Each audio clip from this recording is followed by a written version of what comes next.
The continent of Europe has been shaped by conflict. For thousands of years, wars have redrawn its borders, destroyed empires, formed new states, transformed religions, and reshaped the identities of entire peoples. From the armies of ancient Greece confronting the mighty Persian Empire to the desperate street-to-street fighting in the ruins of Stalingrad, Europe has witnessed battles that became symbols of survival, conquest, resistance, and revolution. Today, we will be covering 5 battles that were the most influential in shaping the cultural and political realities of Europe.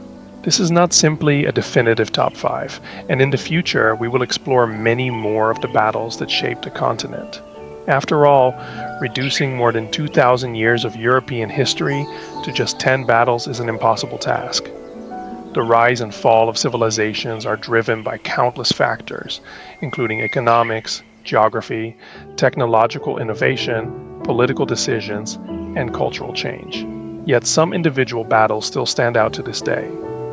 They are moments when the trajectory of empires shifted, when political and religious orders were challenged, and when later generations looked back and recognized a turning point. Some secured the rise of new civilizations, while others marked the beginning of centuries of decline. Some have even become powerful historical myths, shaping how Europeans see themselves, their neighbors, and their enemies. Now join us as we travel through history. Number 1. The Battle of Marathon. In 490 BC, the Persian Empire was the greatest power the world had ever seen. Under King Darius I, its territory stretched from the shores of the Aegean Sea to the Indus Valley. After crushing a revolt among the Greek cities of Asia Minor, Darius turned his attention toward the Greek mainland, seeking to punish Athens and Eretria for their support of the rebellion. After destroying Eretria, the Persian expedition crossed the Aegean and landed on the plains of Marathon, roughly 40 kilometers from Athens. There, a hastily assembled Greek force, consisting mainly of Athenian hoplites and numbering around 9,000 to 10,000 men, prepared to face a Persian army that may have numbered between 20,000 and 25,000 troops, though the exact figures remain debated among historians. On paper, a Persian victory appeared inevitable. The empire possessed enormous resources, an experienced military, and had conquered countless peoples across 3 continents. But the Greeks possessed one advantage: heavily armored hoplite infantry fighting in a disciplined formation. The Athenians made the unusual decision to attack first. They weakened their center while reinforcing their flanks, allowing them to envelop the Persian forces once the battle began. The Persian army was pushed back toward its ships and forced to retreat. Ancient sources claim that only 192 Athenians died, compared to thousands of Persian casualties, though modern historians treat these numbers with caution. But the importance of Marathon extends far beyond the battlefield. The battle proved that the Persian Empire was not invincible and preserved the independence of Athens during a crucial moment in Greek history.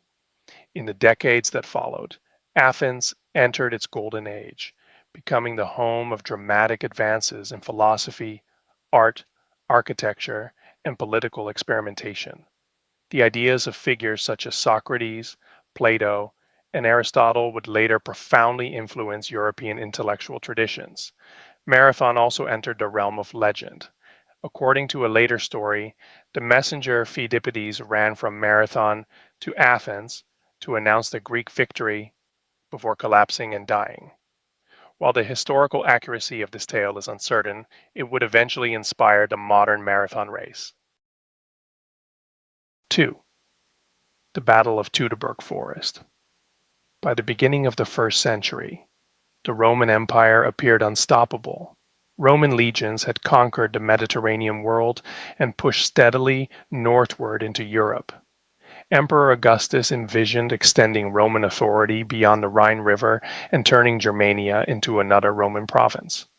In 9 AD, the Roman governor Publius Quinctilius Varus marched 3 legions of perhaps 15,000 to 20,000 soldiers through the forests of Germania.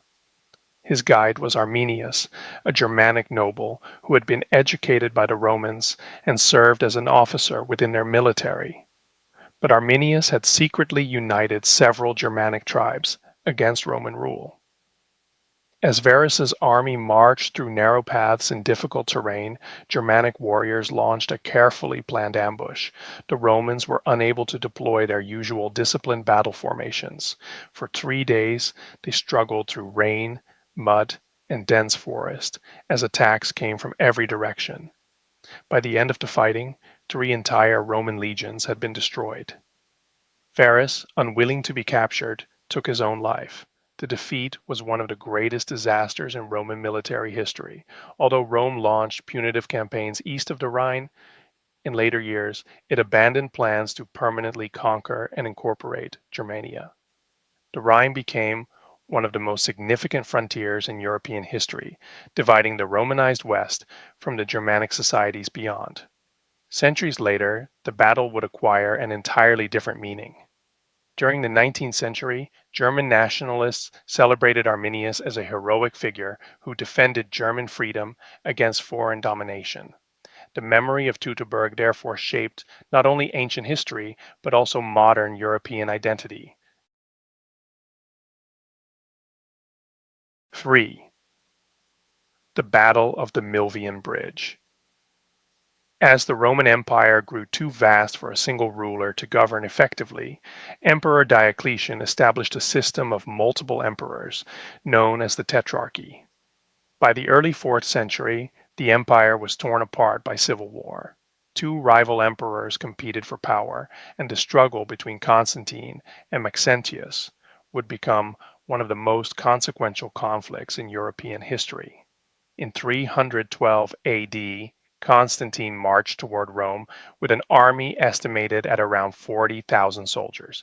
Awaiting him was Maxentius, who commanded an even larger force and positioned himself near the Milvian Bridge across the Tiber River. According to later Christian tradition, Constantine experienced a vision before the battle. He supposedly saw a symbol associated with Christ in the sky, accompanied by the words, "In this sign you shall conquer." Whether the event occurred exactly as described remains debated to this day, but the story became central to the Christian memory of the battle.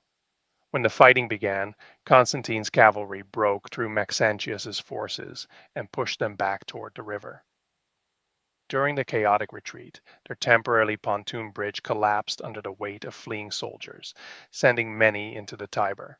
Emperor Maxentius himself perished in the water.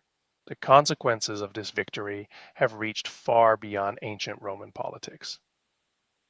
Constantine emerged as the dominant ruler of the Western Roman Empire and eventually became its sole emperor. More importantly, he embraced Christianity and granted it imperial support, ending centuries of the religion's intermittent persecution. Over time, Christianity evolved from a persecuted minority faith into one of the central pillars of European civilization.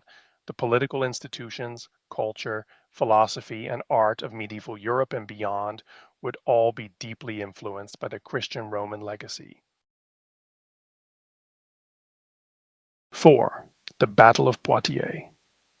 By the 8th century, the Islamic world had undergone one of the most rapid expansions in human history. Within a century of the death of the Prophet Muhammad, Muslim armies had conquered the Middle East, North Africa, and most of the Iberian Peninsula. The Umayyad Caliphate now stretched from the Atlantic Ocean to the borders of India.